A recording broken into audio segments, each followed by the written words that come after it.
47,000 vote SIR में कटे हैं, और जो SIR में वोट 47,000 कटे हैं, मतलब पहले 2 लाख के आसपास वहाँ पे वोटर लिस्ट में नाम हुआ करता था, अब 1.5 लाख के आसपास रहेगा लगभग। उनमें से ज़्यादातर वो हैं जो कि दूसरे जगह से आए हुए किराएदार थे, मुस्लिम या फिर पूर्वांचल के वो स्लम वगैरह वाले, जिनके वोट बहुत आसानी के साथ मैनिपुलेट किए जा सकते थे। तो उस 47,000 में तय मानिए कि ज़्यादातर बड़ा हिस्सा वो TMC को नुकसान पहुँचाने वाला है। कुल 8 वार्ड हैं लगभग, 8 वार्ड में 5 वार्ड पे तो TMC बहुत मजबूत है, 2-3 वार्ड में BJP अच्छा करती है।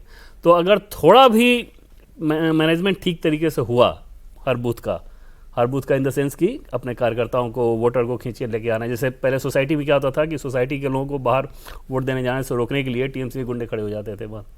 अब वो सब चीज़ें नहीं हो रही हैं, तो उस कंडीशन में ये मुकाबला आपको बहुत ही नज़दीकी नज़र आएगा, और ये कुछ भी हो सकता है। उस तरह वाली सीट रहेगी भवानीपुर वाली।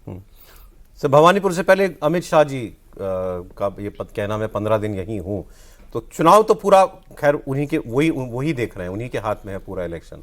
अब वो 15 दिन कैंप करेंगे बिहार बंगाल के अंदर, मतलब लगभग वोटिंग डे तक। इसका मतलब हुआ इसका मतलब सीधा सीधा है कि अमित शाह इस बार ये तय करके आए हैं कि इस बार बंगाल में सरकार बनाने के मुझे जाना है, और 15 दिन अगर वो रुक रहे हैं तो ये पूरी तैयारी से आए होंगे, पूरे सिर्फ भवानीपुर का ही नहीं, वो पूरे बंगाल के जितनी लोकसभा विधानसभा सीटें 294 वो सबका फीडबैक लेंगे और ये सुनिश्चित करेंगे कि भारतीय जनता पार्टी सरकार बनाए।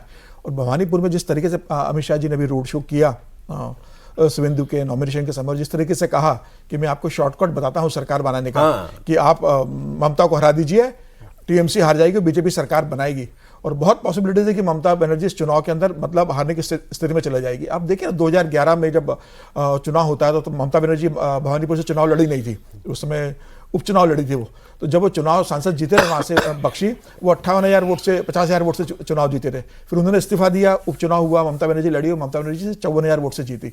उसके बाद 2016 का जो चुनाव हुआ, ममता बनर्जी मुख्यमंत्री थी, भवानीपुर से चुनाव लड़ती है, और वहाँ पर दीपदास मुंशी और उसके कांग्रेस BJP से दीपा दास मुंशी कांग्रेस उम्मीदवार रहती है, और BJP से वहां पर बॉस उम्मीदवार रहते हैं। इन दोनों को मिला के ममता बनर्जी से ज्यादा वोट होते हैं अगर काउंट करें, और ममता बनर्जी सिर्फ 26-27,000 वोट से जीतती 2016 का चुनाव। तो इतनी फाइट मिली। उसके बाद आप देखिए 2021 में ममता बनर्जी फिर लौट कर आती है, तो ममता बनर्जी फिर 55,000 वोट से जीतती है। लेकिन भाई केवल हम कभी ऐसा नहीं रहा ममता सिर्फ इसलिए नहीं कर रहे सर कि मतलब कि ममता बनर्जी का क्या हुआ। ऐसे तो वो नंदीग्राम हारी, पिछली बार हारी ही थी, लेकिन इस बार पार्टी जीत गई थी। लेकिन BJP का जो फोकस भवानीपुर में है, वहां पर जो 25% आप 25-26% मुसलमान वोटर्स माइनस कर दो, उसके अलावा जो हिंदू वोटर्स है, जिसमें बंगाली भी है और गैर बंगाली भी है, जिसमें मारवाड़ी है, गुजराती है, जिसमें सिख समुदाय के लोग हैं, जिसमें राजस्थानी मारवाड़ी लोग हैं, ये वोट भारतीय जनता पार्टी इस समय पूरी फोकस कर रही है। और यहां भारतीय जनता पार्टी और संघ ने डोर टू डोर मतलब नॉक किया इस बार उस वोटर के लिए। इस भवानीपुर की सीट की बात इसीलिए हम वो कर रहे हैं कि यहां वो सारे एलिमेंट है, 74% है सर, जो BJP को विनोवर करने, अर्बन पढ़ी लिखी कॉन्स्टिट्यूएंसी जो ममता बनर्जी के साथ रहता है जो है, और उसको हर प्रकार के लाभ भी मिल रहे हैं, स्कीमों के लाभ भी मिल रहे हैं, उस कॉन्स्टिट्यूएंसी को विनोवर करना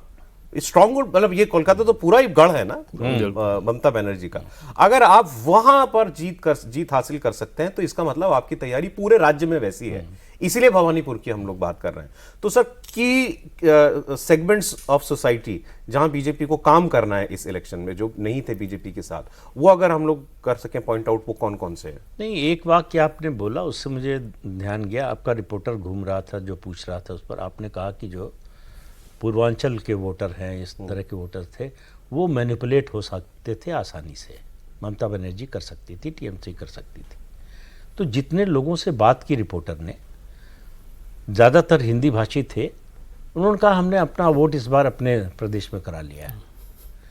तो मुझे लगता है जैसे BJP की स्ट्रेटजी थी कि ये कमज़ोर कड़ी है, इनको रास्ते से हटा दो, तो उनसे कहा अपना वोट बचाना है तो अपने प्रदेश में जाके जो है वोटर बन जाओ। एक तो ये है।